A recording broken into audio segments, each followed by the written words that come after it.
संजीवनी अर्जुन की पूर्ति। भाग 1। अर्जुन की प्रतिज्ञा। महाभारत के युद्ध की समाप्ति के बाद जब पांडवों ने हस्तिनापुर का शासन संभाल लिया, तब भी अर्जुन का हृदय शांत नहीं था। उन्हें अपने प्रियजन, विशेषकर अभिमन्यु के वध का दुख सालता रहता था। भगवान श्री कृष्ण ने अर्जुन को धैर्य बंधाया और कहा, हे पार्थ, जीवन संघर्षों से भरा हुआ है, किंतु हमें अपने कर्तव्य का पालन करना चाहिए। किंतु अर्जुन के मन में एक और विकट संकल्प जन्म ले चुका था।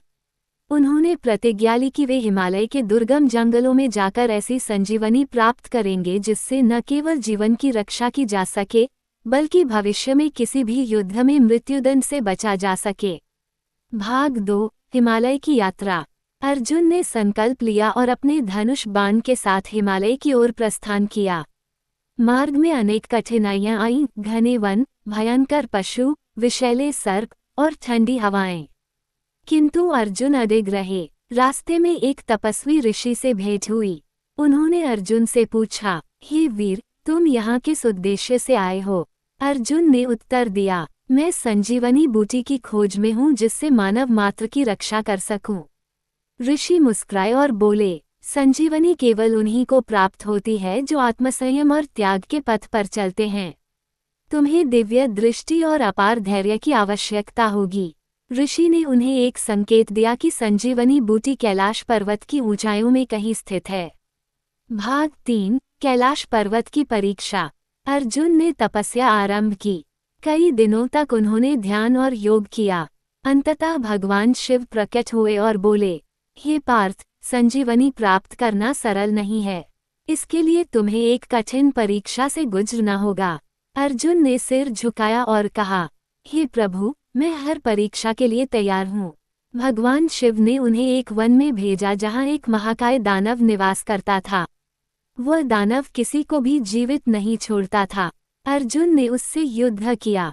कई दिनों तक चला ये संग्राम। अंततः अर्जुन ने अपने दिव्य अस्त्रों से दानव का वध किया।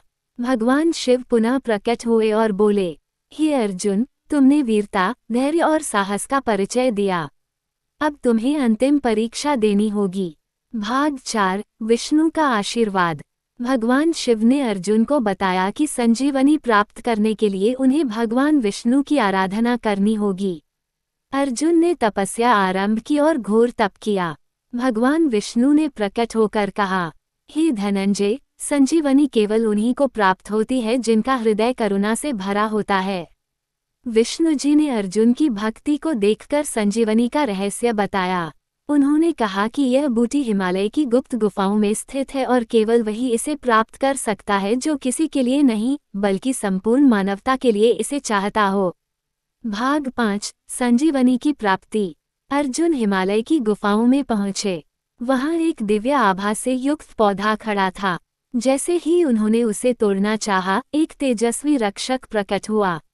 उसने अर्जुन से पूछा, हे वीर, तुम इस संजीवनी को क्यों चाहते हो? अर्जुन ने उत्तर दिया, मैं इसे अपनी शक्ति बढ़ाने के लिए नहीं, अपितु मानवता की रक्षा के लिए चाहता हूँ। रक्षक संतुष्ट हुआ और अर्जुन को संजीवनी प्राप्त हुई। भाग 6। हस्तिनापुर की वापसी।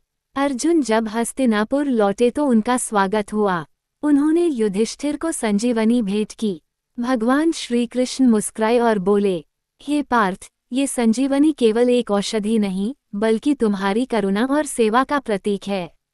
अर्जुन की यह यात्रा केवल एक बूटी की प्राप्ति की नहीं, बल्कि एक गहन आत्मबोध की भी थी। शौर्य से अधिक महत्वपूर्ण करुणा और सेवा है। यही संदेश अर्जुन की इस यात्रा ने दिया।